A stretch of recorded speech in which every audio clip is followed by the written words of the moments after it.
Olá, sejam muito bem-vindos ao canal. Eu sou Elisandra Kwanza e primeiramente eu gostaria de agradecer a todas as pessoas que têm me puxado no Instagram, no Facebook, a cobrarem pelo vídeo do canal.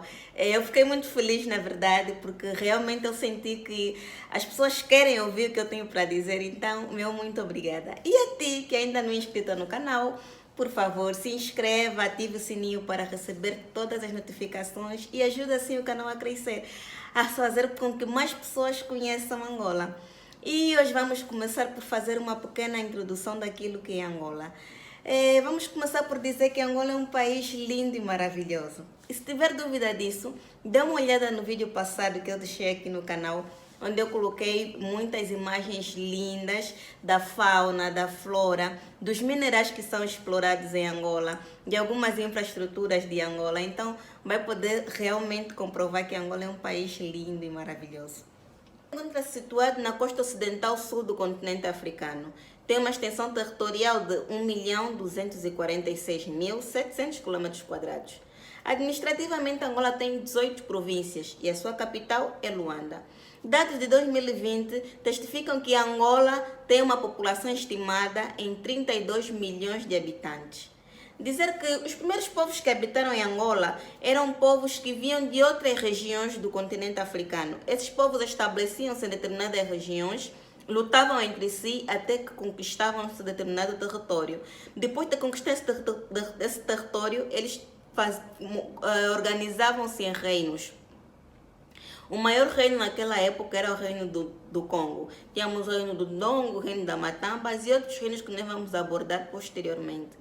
Os portugueses chegaram até a foz do rio Kwanza, onde tiveram contato com o maior reino naquela época e com o rei do reino do Congo.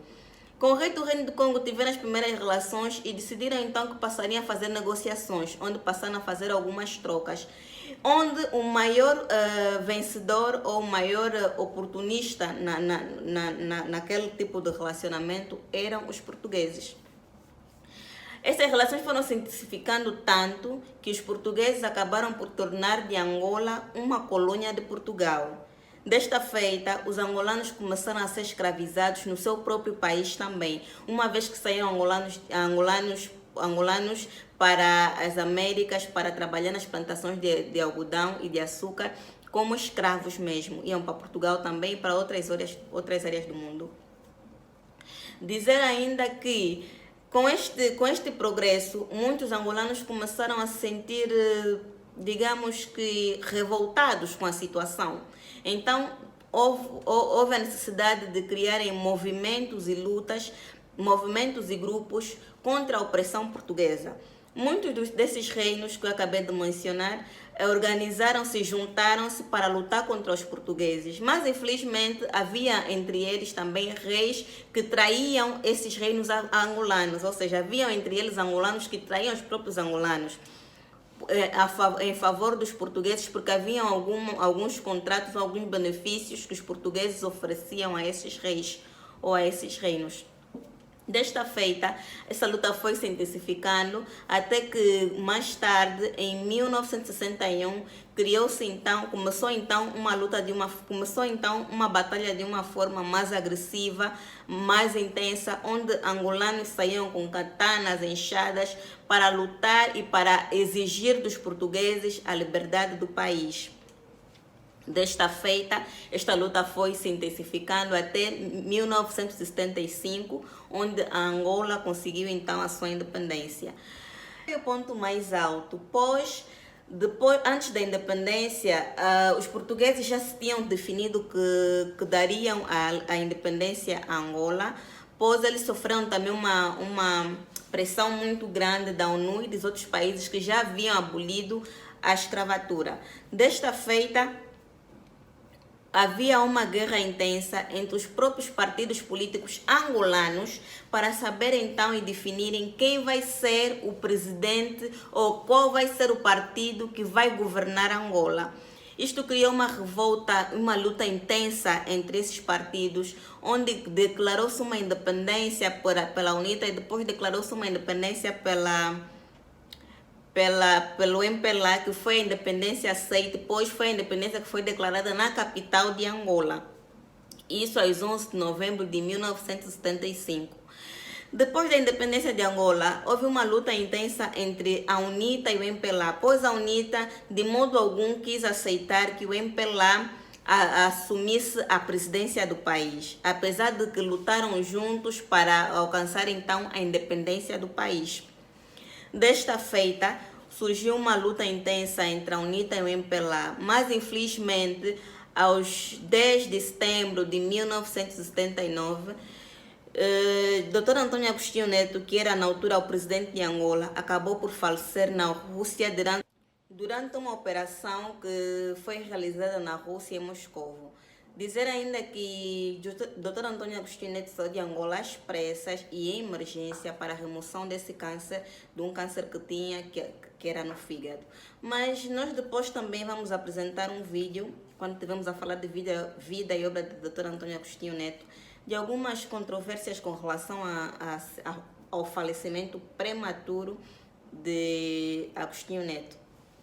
Dizer também que com a morte de Dr. Antônio Agostinho Neto, Jonas Savimbi, que era o líder da UNITA, achou que realmente seria o momento oportuno e que seria ele o presidente de Angola, mas não foi assim que aconteceu. Infelizmente, foi o MPLA, que era o partido no poder, realizou um congresso e elegeram então José Eduardo dos Santos como substituto. Isso criou uma fúria enorme em Jonas Savimbi, que era o líder da UNITA, pois José Eduardo dos Santos não combateu na frente como combateu Agostinho Neto ou outros militantes e nacionalistas. Então, Jonas Savimbi continuou com aquela luta que existia entre a UNITA e o MPLA e que culminou então com a sua morte, com a morte de Jonas Savimbi em 2002. Foi muito tempo que Angola viveu de guerra, de opressão, de calamidade, em que é um momento muito triste que os angolanos não querem se lembrar por nada. Por isso, depois de 2002, Angola passou num momento de reestruturação nacional, onde foi se erguendo algumas infraestruturas, foi se melhorando alguns serviços, criando alguns serviços, onde foi também diversificando minimamente a economia de Angola, onde também foi se atraindo muitos investidores para Angola. E isso tudo fez com que Angola, aos poucos, fosse caminhando e se desenvolvendo minimamente. Em 2017, José Eduardo dos Santos decidiu então abandonar a vida política e com isso a presidência de Angola. Desta feita foi eleito João Manuel Gonçalves Lourenço, que atualmente é o presidente de Angola. João Manuel Gonçalves Lourenço nos mostra uma Angola renovada, com novos princípios, mas também nos mostra uma Angola que foi pintada e que foi gerida de uma forma muito negativa, pois João Manuel Gonçalves Lourenço aparece com um programa de combate à corrupção, à impunidade. São situações que nós angolanos, desde o momento da paz até agora, estávamos habituados a lidar com essas situações, pois nós por nada queríamos viver um momento de guerra, um momento de pressão, porque já vivemos isso durante muito tempo, durante o processo de escravatura, e depois vivemos durante o processo da guerra civil que tivemos. Então, o povo angolano era um povo muito pacífico e aceitava, tolerava as coisas de uma forma muito mansa, de uma forma muito compreensiva. João Manuel Gonçalves Lourenço apareceu para nos mostrar que realmente não precisamos nos sentir tão oprimidos, tão oprimidos. Isso fez com que nós nos sentíssemos um pouco mais livres, não é? Hoje em dia Angola já realiza manifestações pacíficas. Hoje em dia os angolanos conseguem ter uma perspectiva diferente, ter uma ideia diferente daquilo que é a gestão e a gerência de Angola. Este é um pouco daquilo que eu tinha para lhe mostrar de Angola, uma síntese, não é, digamos. A partir os próximos vídeos nós vamos começar a falar mais intensamente de cada ponto que eu falei aqui neste vídeo. Vamos falar daqueles povos que eu disse inicialmente, como é que surgiram os primeiros povos em Angola. Vamos falar como é que foram as primeiras relações entre os portugueses e o Reino do Congo.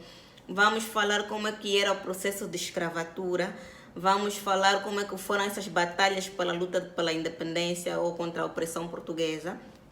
Vamos falar sobre Gingambande, vamos falar sobre Agostinho Neto, vamos falar sobre Lúcio Lara, vamos falar sobre muitas entidades também que realmente foram pessoas importantes para a paz e para a reconciliação angolana e para a liberdade e independência de Angola. Então já sabe, vai ter muita coisa interessante no canal, fica ligado. Espero que tenha assistido até o final e gostaria de lhe agradecer por ter acompanhado.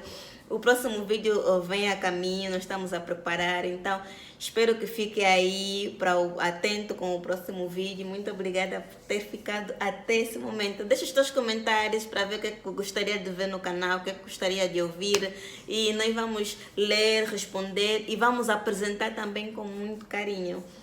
Beijos!